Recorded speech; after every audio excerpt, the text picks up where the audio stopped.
Pred slovenskými voľbami v roku 2023 komisia tlačila na TikTok a ďalšie platformy, aby cenzurovali bežné politické názory. Nie hoaxy, nie nenávisť, ale úplne normálne tvrdenia, ako že sú len dve pohlavia, deti nemôžu byť trans, či zastavme sexualizáciu detí.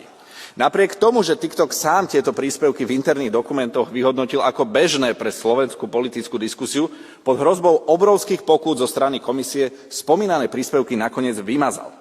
Vyplýva to zo správy Amerického výboru pre justíciu snemovne reprezentantov, ktorý svoje tvrdenia podložil internými dokumentmi a e-mailovou komunikáciou medzi komisiou a platformami.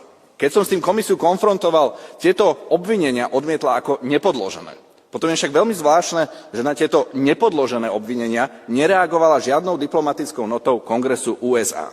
Bude komisia natoľko slabá, že nedokáže čeliť vymysleným útokom zo Spojených štátov, alebo z jej strany skutočne došlo k ovplyvňovaniu volieb v členských štátoch Európskej únie a dnes parlamentu, ktorý ju má kontrolovať, klame do očí. Tak či inak, čím skôr skončí Ursula von der Leyen, tým lepšie pre Európu. Ďakujem.